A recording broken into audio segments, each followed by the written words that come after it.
Hey guys, welcome back. I'm Prodigy from Kilo 23. It is such an insanely bright day out here where I'm shooting that I literally have to wear sunglasses. It is that bright. I just can't see otherwise. So, hopefully this is not reflecting into the camera. I feel like it is, but who knows. So, something I'm really fond of are community creations. Things that the Airsoft community creates, 3D printing, custom wire setups, MOSFETs, anything really interesting. I love checking those out, getting them on reviews, and just really throwing them on guns and see how well they work and what modifications you need to install them. One of the cooler things I've come across in a while is definitely an RDP stock adapter.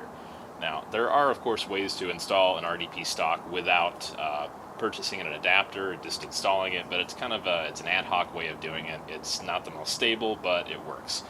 This actually integrates it into the body, so it is about as stable as it gets. I can hold it by this, shake it. I'm not worried it's going to break whatsoever because it's about the same quality plastic as it is the body. It's high strength nylon. It's very, very solid. I'm not worried about it breaking. Now, this particular adapter setup is courtesy of a gentleman named Ryan. He did a lot of work getting these measured and set up and 3D printed and everything, so these are great quality. I'm very surprised and happy by how well it turned out, actually. Just being able to shoulder an RDP is really big for me. I love this gun a lot, and being able to do this it's a big thing for me. I did stock wire this, so it is wired for a stick lipo in the buffer tube, so no longer have to run a PEC box up front or anything. I just love how this is set up. One of these days I'm hoping Eckerwan or someone will come out with high caps for this. I would totally run this as a primary. Until then, it's a great night gun, because this does not have a lot of ammunition whatsoever, but it's a fun gun to run. Let's go ahead and get down on the tech table, and I'll show you guys how to install this, and I'll talk about it a little bit more.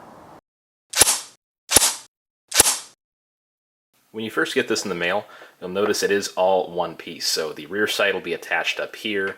The block will actually be inside the adapter. You will have to take a file of some kind and file some of the little posts down to these connect. You can see there's little white dots there where the rear sight was sitting on top here. So just one more thing to think about.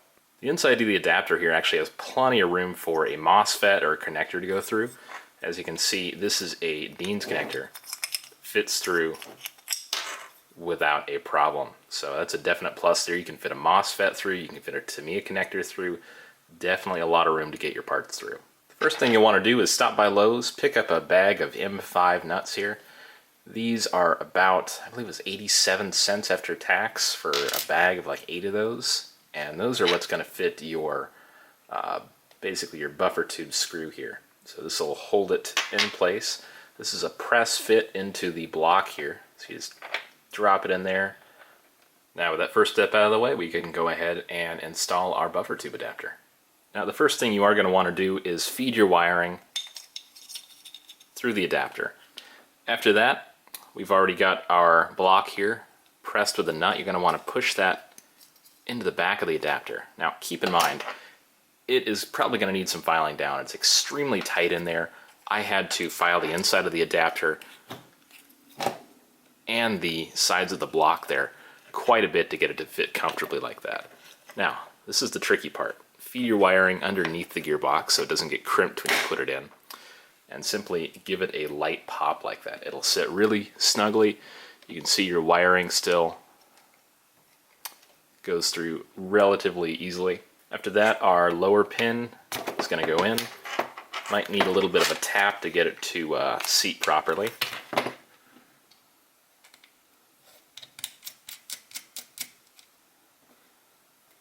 Tightens down a little bit and we're all set there. Our buffer tube is the next thing to install. Of course, feed your wiring through. You want to keep it on the lower side so that way when you put your washer and screw in, it stays on the top side. It may take a little finessing and angling, but once this is all secure and tight, not a whole lot of wobble, fits really nicely. And once it's actually in the upper receiver where these two posts will fit inside the upper, there is almost no wobble. It's very, very secure. Now, before replacing the upper with the lower receiver, we do need to install our new rear sight because this latch is no longer necessary. You will probably need 2 flatheads to get it started. Both sides are a flathead screw, but once you do, it's pretty loose. One side comes out just like the other. It's almost identical to the lower receiver pin. So we're going to go ahead and pull this out, believe there's a little spring under there. There we go. So that guy, you don't want to lose that in case you do want to replace this. These rear pins, spring-loaded, you really don't need those anymore, to be honest, but you can leave them there if you want. The rear sight can be a little bit tricky to get in, but once it's in there, it sits very, very snugly, very secure. You probably will need a punch and a hammer to get the screw back in, but it does tighten down rather easily, and it fits perfectly. Now, reinstallation of the upper with the lower may take a little finessing. You probably will need to get a couple of flathead screwdrivers in the back here to kind of pry the back apart, but after that, it'll sit really snugly on these two posts. Easily the most difficult part of getting all this back together is actually lining up the front section here. But once you get that back together, go ahead and reinstall your pin, and you're pretty set. Your gun is going to be stable and good to go. Now, a couple of things to keep in mind about the Shapeways stock adapter here is that it is very high density nylon. So the coating on it, the black coating, can be easily removed, rubbed off. That way it can be compressed. It can fit a little bit easier, and just keep that in mind when you're trying to get things together that don't fit properly. You can rub it off, you can compress it a little bit, so it can be kind of shaped to some extent. But the white nylon underneath that you saw earlier in the video is very, very tough to sand, cut, anything like that. So that black finish can be moved a little bit as far as compressing, warping, anything like that. Just in that sense, everything is very tight tolerances, so it all fits together pretty snugly. So if something's a little off, just give it some light filing with, say, a metal file, some light tapping on your desk, and it should fit pretty well. Of course, the block that sits just inside the adapter itself, that for me needed quite a bit of filing down just to get it to pop in there. But you just never know exactly how it's going to be. You may need to file it down a little bit. It could be just right. It's going to be somewhere in there. Aside from that, this is a fantastic adapter. Ryan, I really appreciate you sending one out. This thing absolutely rocks. I'm very happy with it. Man, it just feels so good. And I love this light. This is out of the the Boneyard box from the Echo One Parts Shop. Got a couple of working lights here, so really, really great. And of course, a Marui tracer. So this is going to kind of be a night gun for me right now.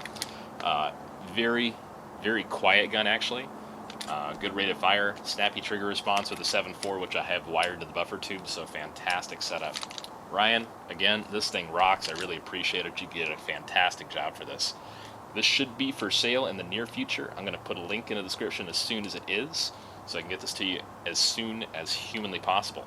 Thanks for watching, guys. I'm Prodigy from Kilo 23, and I'll catch y'all next time.